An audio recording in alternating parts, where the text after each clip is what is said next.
On the Egyptian protests, we are now joined by political analyst Ralph Mathekga. Ralph, we understand that the official death toll is at 95. That's the official death toll. Can this be confirmed? Well, since the military took over, there has been dispute as to what is the official death toll. And clearly, those who are supporting Mr. Morsi always have higher figures, and the government has got all the motive to give a lesser figure when it comes to that. And I think it's very clear why they are doing that. They want to maintain a sense of stability, or at least give that facade that they're actually in charge and things are not as worse as they look.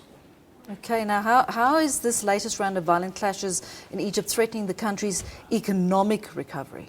Well, there is instability there, that is very clear, and I think the military is explaining this as a security matter. I mean, I was going through literature coming out there, various articles from the New York Times, stating that the military, all they want to do is security crackdown. They do not see any political solution to what is happening there.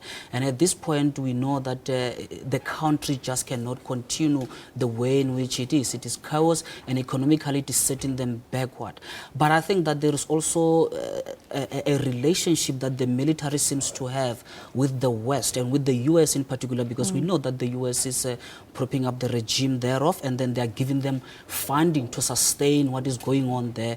And it seems as if to get the economy back to the normal functioning seems not to be something that really worries the military, those who are in charge there from the military. So economically, Egypt is dysfunctional, but we know that they rely a lot on foreign aid. It is the second country, the country that gets the second largest donor on the continent from the United States.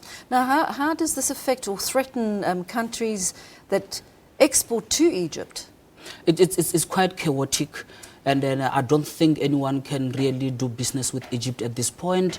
It is quite difficult. There is an attempt to bring the country to normality, and it is failing each and every day. You could see that they are regressing. And when they took over the military, it was relatively stable. When they took over, when they toppled Mr. Morsi, it was almost getting back. You had economic figures thereof, although Mr. Morsi was being blamed for not bringing the country back to economic footing, but you had figures that were demonstrating that they were getting there. At this point, I think they've regressed even further. They can't even be in a position where you even have reliable figures as to how they're trading. Now, that's talking about the economy, but Egypt's known for tourism. What's this done to tourism? At this moment, it will be, I can imagine what that means. The picture that you get from outside, you just can't go to Egypt now. The country is almost on the brink of civil war. Nobody ever declares that there is civil war going on, and the government it has all the motives as well to deny the extent of the conflict. But I don't think it is a safe place to be. It's going to take time for them to get back to recapture the tourism economy that they have, because after then you're still going to deal with the crisis of the credibility of the country, and also just the perception. It will take time. Even when the violence stops, if time comes for the violence to stop, it will still take time for them to convince the world that they're back and they're a safer place. You know, Morsi was democratically elected. Clearly what's happening in Egypt is not exactly kosher. What about international intervention?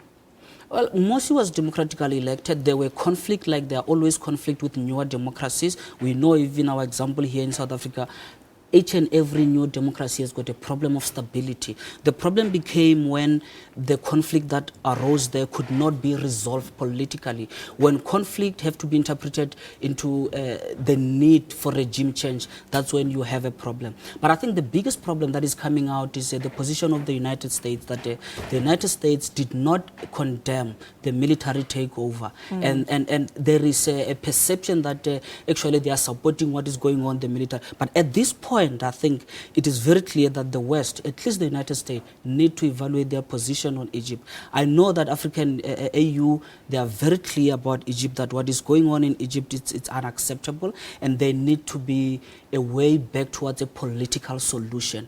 But until countries such as the United States, which actually fund Egypt, take a stronger position, I do not see a potential for change.